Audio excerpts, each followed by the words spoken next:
Finally আজ বেরিয়ে পড়লাম হাসপাতালের উদ্দেশ্যে। তো চলো, এই তো সারা রাতে কিন্তু ঘুম হয়নি। ফাইনালি আজ সিজারের ডেট, তাই না?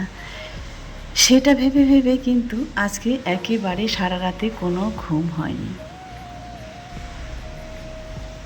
যাই হোক, সকাল হতে না হতে বেরিয়ে পড়লাম একেবারে হাসপাতালের উদ্দেশ্যে। সব কিছুই যেহেতু ঠিকঠাক ছিল, তাই কিন্তু বেশিক্ষণ সময় হয়নি। মোটামুটি একটা মতো স্যালাইন গিয়েছে, তারপরেই সিজারের জন্য প্রস্তুত। এই তো বেবি আমাদেরকে হাতে দিয়েও দিয়েছে। তো চলো বন্ধুরা, শুভ সকাল। আজকের সকালটা একটু অন্যরকম। কারণ কি বলো তো, আজকে আমাদের ফাইনালি বেবি হওয়ার ডেট দিয়ে দিয়েছে। ঘুম থেকে একটু সকাল সকাল উঠেছি।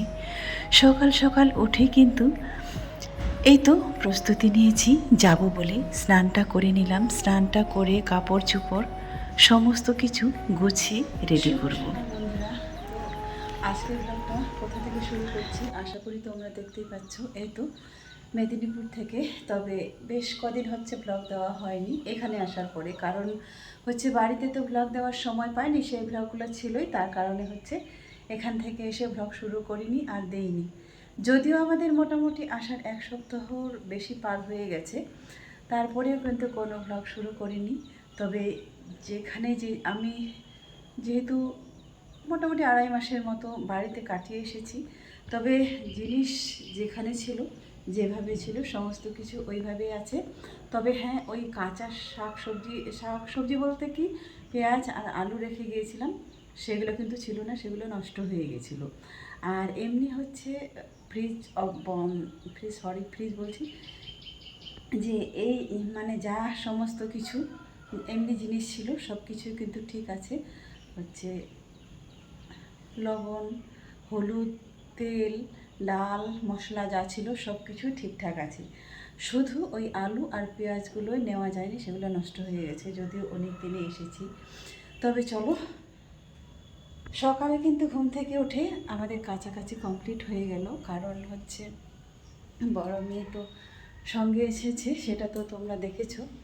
ও যেহেতু সঙ্গে এসেছে, ঘুম থেকে উঠেই সমস্ত কাজ করা কমপ্লিট। আর আমি এদিকে রান্না বসিয়েছি, কারণ হচ্ছে তো সেই জন্য সকাল সকাল হচ্ছে এই তো রান্নাঘরে চলে এসেছি, ভাতটা বসিয়ে দিয়েছি। আর এইদিকে ভাত আর এইদিকে হচ্ছে তরকারি দিয়ে দিয়েছি। তরকারি বলতে কালকে হচ্ছে গলা আর মাথা নিয়ে এসেছিলাম রাত্রেবেলা, সন্ধ্যেবেলা গেছিলাম একটু এলআইসিতে, সেখান থেকে। তো বড় মেয়ে আর কি খেতে চেয়েছিল, ওর যেহেতু আর বেশি দিন সময় নেই, সেই জন্য বারবার শুধু ফোনটা মানে ক্যামেরাটা অফ হয়ে যাচ্ছে। তো আবারও করলাম। তো তোমাদের যেটা বলতে চাইছি যে ওর কিন্তু বেশি দিন মানে প্রেগনেন্সি আর সময় নেই, আর মোটামুটি অল্প দিন আছে। তো তবে তোমরা দেখতে পাবে কতদিন আছে, কবে হচ্ছে। তো সেই জন্য ও খেতে চেয়েছিল কালকে, ওই মাংস নিয়ে এসেছি। আর শুকাটাকে নিয়ে গেছিলাম হচ্ছে এসে এলাচিতে একটু দরকার।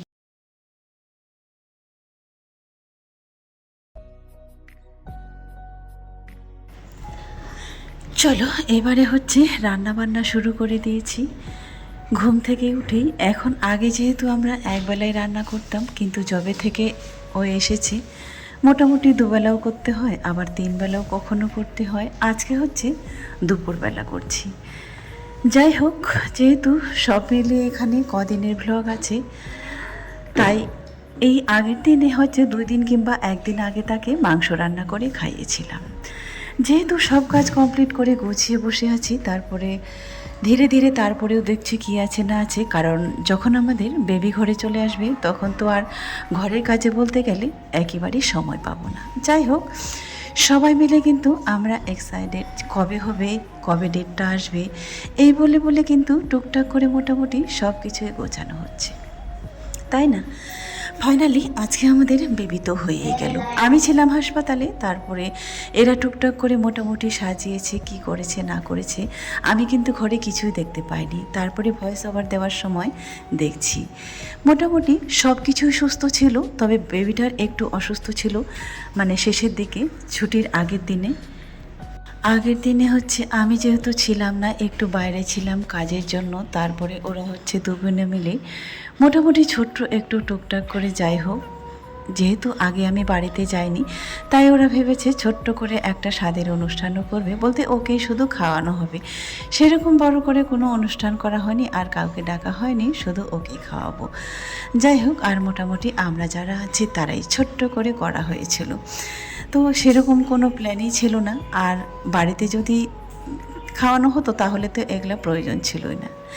এই তো সকাল সকাল সব কাজ মোটামুটি আমাদের কমপ্লিট, তারপরে এবার হচ্ছে ওকে নিয়ে বেরিয়ে পড়েছি। যেহেতু আমাকে বলেছে 8টা থেকে 8:30টার মধ্যে পৌঁছে যেতে বলেছিল, আর আজকে তো মোটামুটি সারা রাত দু চোখের পাতা এক করতে পারিনি, কখন সকাল হবে আর কখন কি হবে। যাই হোক, সে একেবারে নর্মাল ছিল, সব কিছুই কোনোভাবেই একটুকুর জন্য সে ভেঙে পড়েনি, একদম নর্মাল স্বাভাবিক মানুষের মতো ছিল সে। একদম সকালবেলা ঘুম থেকে উঠে স্নান করে আর খাওয়া বলেছিল, খেতে হবে না, তো স্নান করে সে নিজে থেকে রেডি হয়েছিল, আর সবাই মিলে কেউ আজকে আর ঘরে থাকছে না। এবারে হচ্ছে তাকে ওটিতে ঢুকিয়েছে, আর আমরা ওটির বাইরে অপেক্ষা করছিলাম, এটাই। এই তো রেডি হচ্ছে। যাওয়ার সময় তার মোমেন্টটা এত সুন্দর ছিল, আমরা ভেঙে পড়েছিলাম, কিন্তু সে একেবারেই ঠিকঠাক ছিল। এই তো আমাদেরকে ফাইনালি এসে খবর দিয়ে দিল যে বেবি হয়ে গেছে। তো শোনার পরে আমরা কিন্তু খুবই খুশি হলাম, সব কিছুই ঠিকঠাক ছিল। বেবিটাকে যখন দিয়ে দিল তখন বাইরে আমাদেরকে দেখাতে নিয়ে এসেছিল, প্রচুর কান্না করেছিল, আর আজকে আমার যেন খুশির বাঁধ ভেঙে গেছে। এত খুশি লাগছিল যেন আজকে এতটাই খুশি হলাম বলে বোঝাতে পারবো না তোমাদেরকে। যাই হোক, বেবিকে সিটে দিয়ে দিয়েছিল, আমি ততক্ষণে কিন্তু ওটির বাইরেই দাঁড়িয়েছিলাম, একটুকুর জন্য সেখান থেকে নড়িনি। 3 দিন পর তো একেবারেই ছুটি দিয়ে দিল।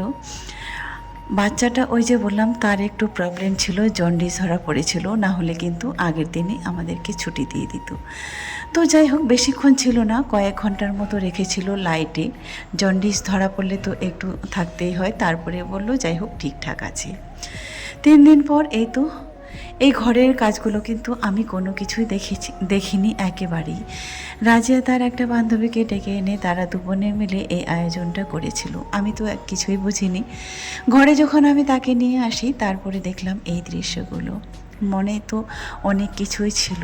যাই হোক, যতটুকুই পেরেছি আমার সাধ্য মতো ততটুকুই করেছি, এর বাইরে কিছু না। যাই হোক, আজকে কেক কাটাও হলো, আর সব কিছু যেহেতু মা আর বাচ্চা দুজনেই সুস্থ ছিল, স্বাভাবিক ছিল, আর কোনো তো চিন্তাই ছিল না, তাই না? তো এই তো আজকে ঘরে চলে এলাম, আজ থেকে যেন নতুন আরও একজন চলে আসলো, এই নিয়ে যেন আরও একজনের বাড়তি কাজ বেড়ে গেল। একটু শুধু না, মোটামুটি ভালোই কাজ বেড়ে গেল। এবার ওকে দেখাশোনা করার জন্য মোটামুটি একজন তার পাশেই থাকতে হবে সবক্ষণ, সব সময়। বড়টা তো কত দুষ্টুমি করে, আর দুষ্ট সেটা তোমরা মোটামুটি ব্লগে দেখেছো আর সবাই জানো।